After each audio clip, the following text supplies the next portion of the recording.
क्या आपने कभी गौर किया है, जैसे ही आप नहाने जाते हैं अचानक पेशाब का दबाव बढ़ जाता है। कभी ऐसा लगता है कि अभी तक कुछ नहीं था, लेकिन जैसे ही पानी शरीर को छूता है पेशाब की इच्छा जाग जाती है। क्या ये बस एक संयोग है या इसके पीछे कोई खास वजह छुपी है? जिंदगी में कोई भी घटना बस यूं ही नहीं होती, हर छोटी छोटी चीज के पीछे कोई ना कोई वजह होती है। अब सवाल ये उठता है कि नहाते वक्त हमें पेशाब क्यों आती है? क्या ये हमारे शरीर की कोई कमजोरी है? क्या ये किसी बीमारी का संकेत है, या फिर ये दिमाग और शरीर के बीच गहरे रिश्ते की तरफ इशारा करता है? बस सोचो, अगर ये सिर्फ शरीर का एक सामान्य काम होता तो हर कोई इसे इतना गहराई से क्यों महसूस करता? नहाना सिर्फ साफ सफाई का मामला नहीं है। नहाना एक ऐसा प्रक्रिया है जिसमें शरीर, दिमाग और आपकी पूरी चेतना जुड़ी होती है। पानी, जिसे सबसे पवित्र तत्व माना जाता है, सिर्फ आपके शरीर को नहीं धोता बल्कि आपके अंदर जमा थकान, तनाव और दबाव को भी धो देता है। और जैसे जैसे शरीर हल्का हो जाता है उसका दबाव पेशाब के रूप में बाहर निकलता है। लेकिन ये तो बस सतह की बात है, असली कहानी इससे कहीं गहरी है, क्योंकि शरीर का हर अनुभव मन का भी अनुभव होता है और मन का हर अनुभव शरीर में उतरता है। तो जब आप नहाते हैं ये सिर्फ एक जैविक प्रक्रिया नहीं है, ये आपके मन और शरीर के बीच एक बातचीत है। अब सोचो, जब पानी तुम्हारे शरीर को छूता है तो क्या होता है? तुम्हारी त्वचा के हर रोम छिद्र में हलचल मच जाती है, तंत्र का तंत्र सक्रिय हो जाता है। ठंडक या गर्म पानी का एहसास दिमाग को ये बताता है कि शरीर को कुछ छोड़ने की जरूरत है और उसका पहला तरीका पेशाब करना होता है। लेकिन ये पूरी सच्चाई नहीं है, क्योंकि अगर ये सिर्फ ठंडे पानी का असर होता तो फिर जब हम गर्म पानी से नहाते हैं तो ये क्यों होता? अगर ये सिर्फ मूत्राशय की वजह से होता तो नहाने से पहले ये क्यों नहीं होता और पानी गिरते ही अचानक क्यों होता है? यही वो राज्य है जो लोगों को हैरान कर देता है। जैसे ही आप नहाना शुरू करते हैं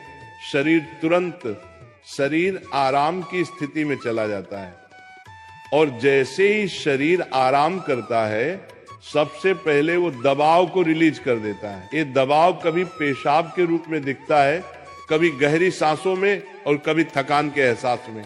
इंसान तब तक दबाव में रहता है जब तक वो खुद को छोड़ना नहीं सीखता।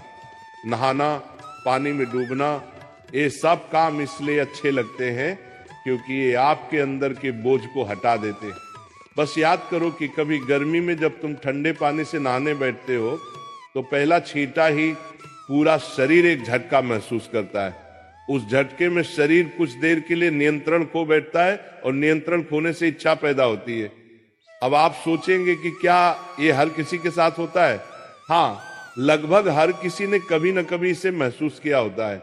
लेकिन फर्क ये है कि कुछ लोग इसे सामान्य समझकर भूल जाते हैं और कुछ इसके पीछे छुपे राज की तलाश शुरू कर देते हैं। और जो तलाश शुरू करता है वो जिंदगी के असली ज्ञान के करीब पहुंच जाता है, क्योंकि यहाँ एक नाजुक बात छुपी है। पानी और पेशाब दोनों एक ही तत्व से बने होते हैं। जब पानी बाहर से शरीर को छूता है तो शरीर के अंदर पानी का तत्व भी प्रतिक्रिया करता है। यही प्रकृति का संतुलन है, ये एक अनुनाद है। शरीर और प्रकृति के बीच रिश्ता आईने जैसा होता है। जो कुछ बाहर होता है वो अंदर भी परिलक्षित होता है। तो जब बाहर का पानी तुम्हारे शरीर से मिलता है तो अंदर का पानी यानी पेशाब भी बाहर आने को बेचैन हो जाता है।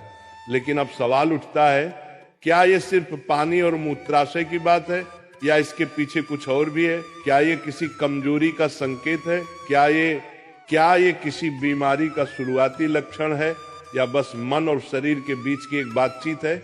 यहीं से हमारी यात्रा शुरू होती है, शरीर के विज्ञान से लेकर आध्यात्मिक दृष्टि तक। क्योंकि अगर हम इसे बिना समझे सामान्य कहकर नजरअंदाज कर देंगे तो हम जीवन के एक बहुत बड़े संकेत को खो देंगे। तो चलिए अब इस रहस्य को और गहराई से समझते हैं।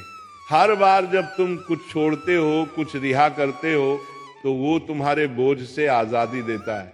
लेकिन ध्यान रखना, ये सफर आसान नहीं होगा, क्योंकि जो दिखता है वो सच नहीं होता और जो नहीं दिखता वो गहरा सच होता है। लेकिन सवाल यह है कि ऐसा क्यों होता है कि कुछ लोग इसे ज्यादा महसूस करते हैं और कुछ कम? यहाँ मनोविज्ञान की भूमिका आती है। मनोविज्ञान कहता है कि हमारा मन और शरीर गहराई से जुड़े होते हैं। जैसे ही मन आराम करता है शरीर भी रिलीज होना चाहता है। इसे कैथारसिस कहते हैं। सोचो, जब तुम रोते हो तो कैसा महसूस करते हो? पहले तो भारीपन होता है, लेकिन रोने के बाद हल्कापन महसूस होता है। बिल्कुल ऐसा ही होता है, पेशाब आने में भी ऐसा होता है। ये एक तरह की साफ सफाई है, और नहाना भी ऐसी ही एक प्रक्रिया है जो आराम और तरोताजगी दोनों को जगाती है। इंसान लगातार दबावों के नीचे रहता है, तनाव, इच्छाएं, डर, गुस्सा, चाहते सब अंदर जमा रहते हैं। जब आप नहाते हैं तो पानी सिर्फ शरीर को नहीं धोता, ये आपके दबावों को भी पिघलाता है, और जैसे ही दबाव कम होता है शरीर से छोटे छोटे रिहाई के संकेत पहले निकलते हैं। मतलब पेशाब आने की इच्छा सिर्फ जैविक नहीं है बल्कि मनोवैज्ञानिक भी है। ये इस बात की निशानी है कि जैसे ही आप आराम में, शरीर राहत चाहता है। पानी सिर्फ शरीर को साफ नहीं करता, ये आपके अवचेतन तक पहुंचता है, क्योंकि पानी का अस्तित्व बहुत गहरा है। आप माँ के गर्भ में पानी से घिरे हुए पैदा हुए थे, आपके पहले अनुभव पानी से जुड़े होते हैं। इसलिए जब भी पानी आपको छूता है आपका अवचेतन सक्रिय हो जाता है। इसीलिए नहाना इतना सुखद लगता है, इसीलिए पानी में डूबना, किसी झील या समुंदर के किनारे बैठना इतना आरामदायक होता है। और इसीलिए जब भी शरीर पानी से टच करता है तो वह तुरंत राहत चाहता है, क्योंकि ये उसकी सबसे पहली अनुभूति होती है। हर बार जब पानी तुम्हें छूता है तो गर्भाशय का अनुभव वापस आ जाता है। गर्भ में तुम पूरी तरह आराम में थे, कोई तनाव नहीं, कोई दबाव नहीं। पानी का माहौल और राहत पाने का एहसास ही वजह है कि नहाते वक्त पेशाब आना स्वाभाविक होता है। लेकिन अब एक सवाल बचता है, क्या नहाते वक्त पेशाब आने की इच्छा सिर्फ एक सामान्य रिफ्लेक्स है या ये किसी बीमारी का संकेत भी हो सकता है? विज्ञान मानता है कि अगर ये बहुत बार होता है, बहुत ज्यादा तलब होती है, आप इसे कंट्रोल नहीं कर पाते, तो ये ओवर एक्टिव ब्लैडर या किसी और मेडिकल कंडीशन का संकेत हो सकता है। लेकिन अगर ये कभी कभार होता है तो ये बिल्कुल नेचुरल है, बिल्कुल सामान्य है। अब सोचो, क्या आपने कभी ध्यान दिया कि ये तलब तभी बढ़ती है जब पानी डाला जाता है? मतलब यहाँ ट्रिगर पानी है, और पानी सिर्फ शरीर को नहीं छूता बल्कि दिमाग और सबकॉन्शियस को भी। तो असली सवाल ये है कि क्या आप इसे बस एक प्रॉब्लम मानकर नजरअंदाज कर देंगे, या इसे एक संकेत के रूप में लेंगे कि दोनों शरीर और मन को आराम चाहिए, हल्कापन चाहिए, आजादी चाहिए।